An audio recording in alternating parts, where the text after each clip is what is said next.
اب اگر وہ آزاد ہے قاتل تو آزاد کو قتل کیا جائے گا، اگر وہ غلام ہے تو غلام کو قتل کیا جائے گا، عورت ہے تو عورت کو قتل کیا جائے گا. لیکن یہ نہیں ہو سکتا کہ ایک کے بدلے میں دوسرے کو یا ایک کے بدلے میں 500 کو قتل کر دیا جائے. نہ تعداد میں اضافہ ہوگا، نہ ہی قاتل کو تبدیل کیا جائے گا.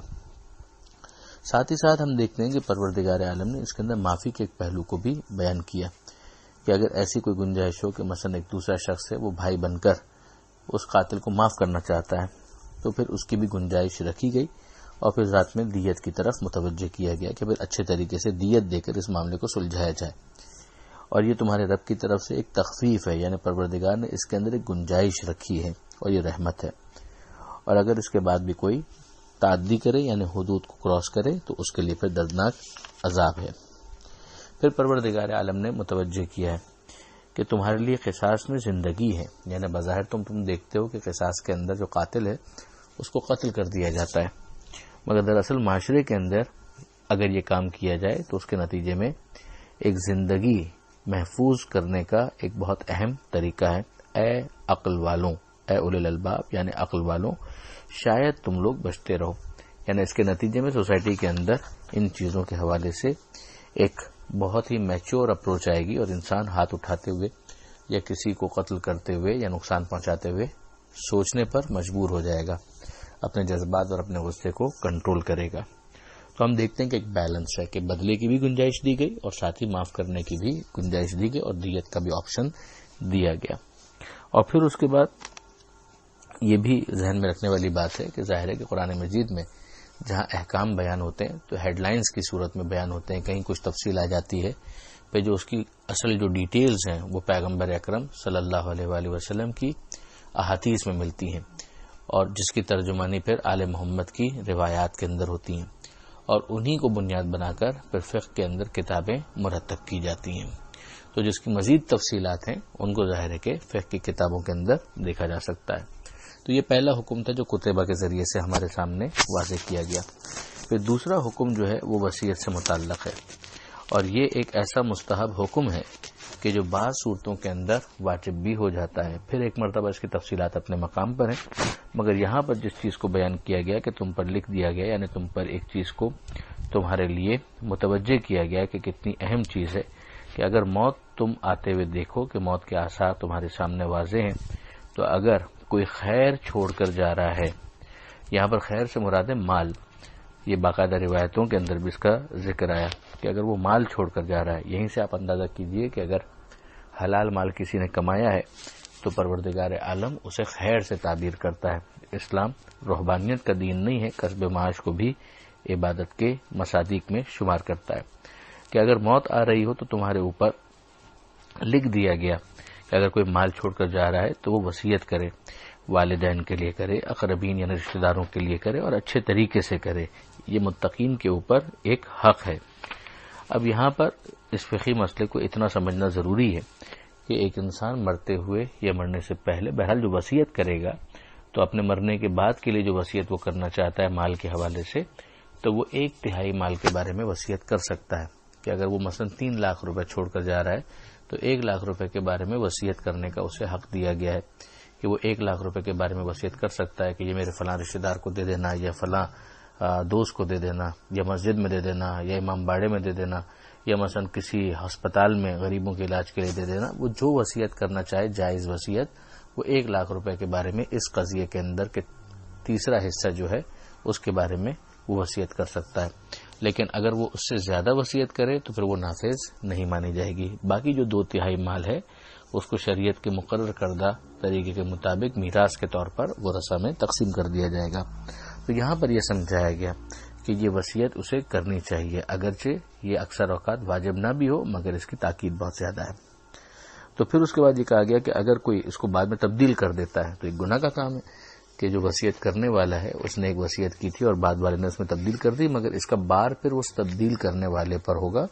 اس وصیت کرنے والے کو بہرحال اپنے اس عمل کا ثواب مل جائے گا. اور اگر کوئی اس بات کا خوف محسوس کرتا ہے کہ موسی یعنی جو وصیت کرنے والا ہے کہ اس کی طرف سے کوئی کجروی ہے یا اس نے کوئی گناہ کی وصیت کر دی ہے اور وہ اس کی اصلاح کر دے تو پھر اس کے اوپر کوئی گناہ نہیں ہے. ظاہر ہے کہ ورثہ کو آن بورڈ لیتے ہوئے ان کو کانفیڈنس میں لیتے ہوئے، مثلا اگر وصی کو یہ معلوم ہے کہ موسی نے یعنی وصیت کرنے والے نے 1/3 سے زیادہ کی وصیت کر دی ہے، تو اب ظاہر ہے کہ نافذ العمل نہیں ہوگی اور اس کے بارے میں اسے متوجہ کرنا پڑے گا. یا مثلا موسی نے کسی گناہ کے کام کے لیے وصیت کر دی ہے، تو اب اس کے اندر بہرحال اس کو اس وصیت کے اوپر عمل کرنے میں تکلف ہونا چاہیے، پریشانی ہونی چاہیے کہ یہ حرام کام کی کیسے وصیت کو نافذ کیا جائے. تو اس صورت میں ورثاء کو کانفیڈنس میں لیتے ہوئے اور بعض کیسز کے اندر حاکم شرع یعنی مجتہد کو یا اس کے نمائندے کو کانفیڈنس میں لیتے ہوئے جو فی زمانہ ذمہ داری بنے گی وہ پھر اس کے اندر تبدیلی کرے گا. لیکن اس کی جو تفصیلات ہیں وہ اپنے مقام پر ہیں، جس کو علماء سے دریافت کیا جائے. اور پھر پروردگار عالم نے تیسرا حکم جو ہے بیان کیا کہ اے ایمان لانے والوں تمہارے اوپر روزوں کو لکھ دیا گیا. اب یہ عام حالات کے اندر ایک واجب حکم ہے کہ ماہ رمضان کے اندر اذان صبح سے لے کر مغرب تک اپنے آپ کو چند چیزوں سے بچانا، جس میں نمایاں ترین کھانا اور پینا ہے. صوم کا ویسے بھی مطلب ہے بچنا، اور یہاں پر اس خاص معنی میں ہے کہ ماہ رمضان میں صبح سے لے کر اذان صبح سے لے کر مغرب تک کھانے پینے اور دیگر چیزوں سے اپنے آپ کو بچانا. پھر پروردگار نے فرمایا کہ جیسے کہ پہلے لوگوں کے اوپر بھی یہ ذمہ داری رکھی گئی، مقصد یہ ہے کہ تم متقی بنو، تمہارے اندر ضبط نفس آ جائے. چند دنوں کی تو بات ہے، یہ کہہ کر بھی پروردگار گویا کنونس کر رہا ہے کہ صاحبان ایمان کو دل سے راغب کرے کہ وہ یہ عبادت انجام دے. پھر اگر کوئی مریض ہے یا سفر میں ہے تو ظاہر ہے کہ ان کی گنتی کو باقی دنوں میں پورا کرے گا. مسافر کی شرائط پر اگر وہ پورا اترتا ہے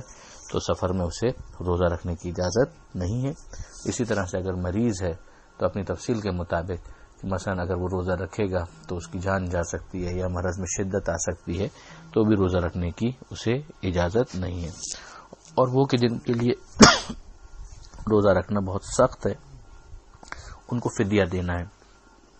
کہ ایک مسکین کو کھانا کھلائیں، اور اگر وہ اس میں اضافہ کرتے ہیں تو یہ ان کے لیے بہتر ہے. یعنی بعض کیسز کے اندر یہ ہے کہ وہ فدیہ تو بہرحال دیں گے، لیکن یہ کہ ایک مسکین کو یا ایک فقیر کو کھانا کھلائیں، 2 کو کھلائیں تو اور بھی اچھا ہے، مگر 1 کو کھلانا ضروری ہے. اور روزہ رکھنا بہرحال بہتر ہے اگر تم اس بات کو جانو.